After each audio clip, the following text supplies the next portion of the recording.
मेरे आभासी दुनिया के प्यारे दोस्तों, आप सभी को मेरा प्यार भरा नमस्कार। वीडियो में देखा कि कैसे सावित्रीबाई फुले अपनी इस प्रारंभिक शिक्षा समाज और घर से छिपकर प्राप्त करती हैं, उसे पूरा करती हैं।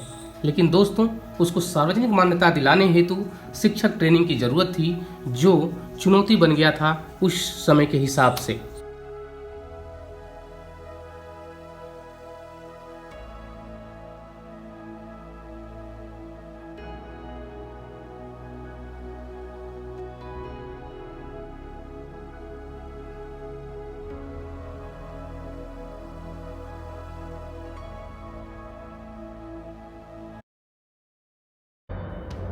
एक स्त्री ने शिक्षा प्राप्त कर ली, इससे बड़ा अधर्म कोई हो ही नहीं सकता। किंतु इसमें तुम्हारी कोई गलती नहीं। गलती उस स्त्री के पिता और पति की होती है, जिसके संरक्षण में स्त्री ये आचरण करती है। इस ज्योति और गोविंद को तो मैं ऐसी सजा दूंगा कि पूरा समाज कांप उठेगा।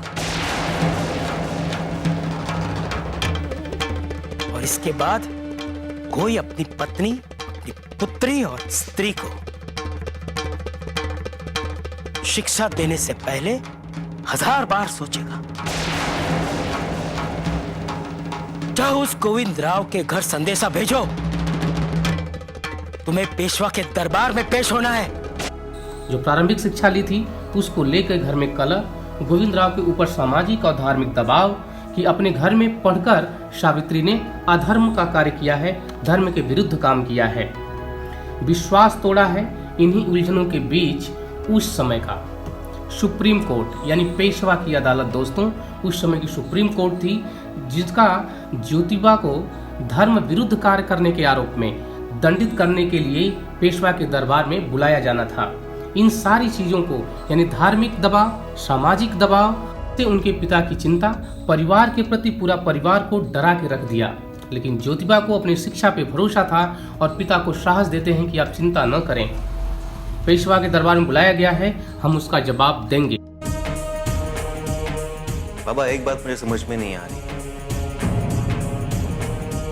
सावित्री ने शिक्षा प्राप्त कर ली, इसमें क्या बुराई है? आखिर कब तक हम रूढ़िवादी विचारों से लिपटे रहेंगे कि स्त्रियों को शिक्षा नहीं प्राप्त करनी चाहिए? कब तक? ज्योति, ये बात मुझे समझाने की जरूरत नहीं है, जाकर पेशवा को समझाना। पुजारी जी गए पेशवा की सभा में तुम्हारी शिकायत करने के लिए। तुमने जो अधर्म किया है उस बात की शिकायत।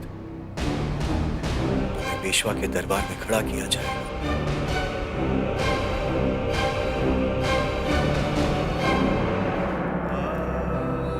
मैं तुम लोगों से नाराज नहीं हूं, बल्कि चिंतित हूं। ज्योति, सावित्री, मैं बहुत प्रेम करता हूं तुम लोगों से, लेकिन धर्म के आगे मजबूर हूं।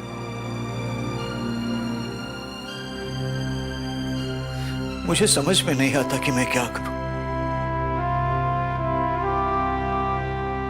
कभी भी पेशवा के लोग आ सकते हैं यहां तुम्हें बुलाने के लिए।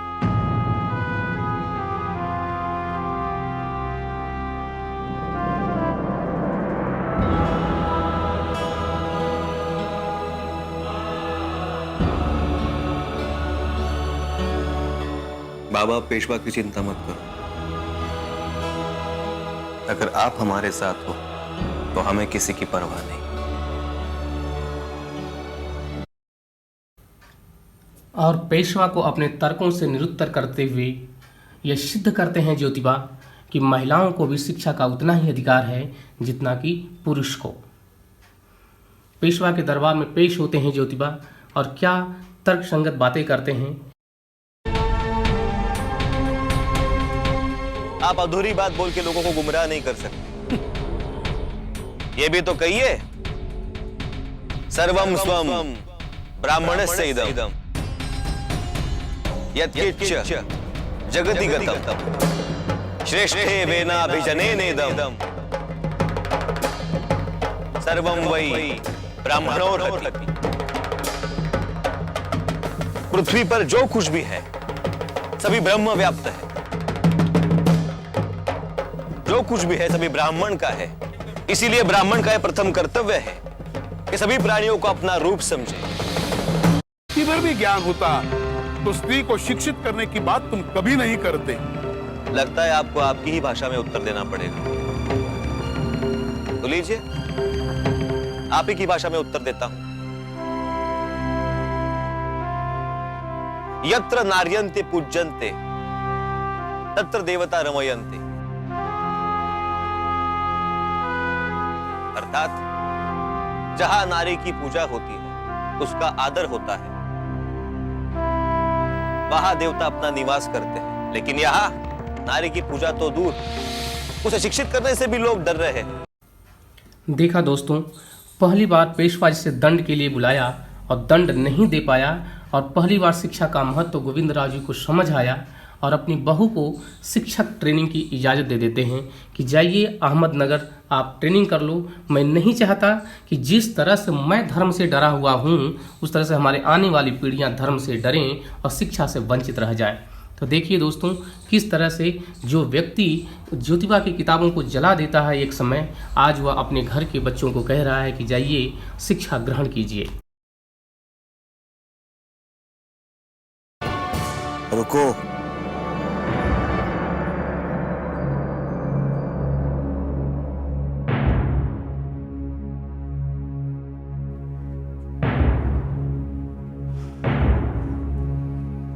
तुमने ऐसा कैसे सोच लिया कि तुम्हारी पढ़ाई से मैं दुखी हो जाऊंगा?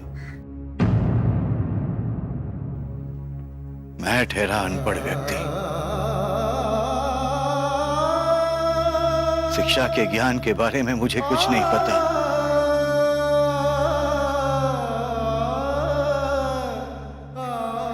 शिक्षा का क्या महत्व है ये भी मैं नहीं जानता।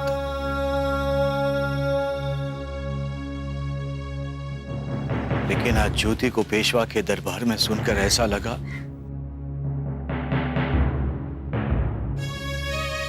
कि हमें भी शिक्षा की जरूरत है।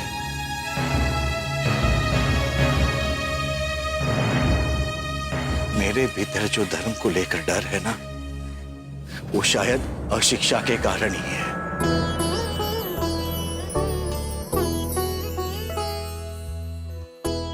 और मैं नहीं चाहता कि मेरे आने वाली पीढ़ियां भी धर्म से डरे जिस तरह की मैं डर रहा हूं। इसलिए तुम अहमदनगर जाकर पढ़ाई कर सकती हो।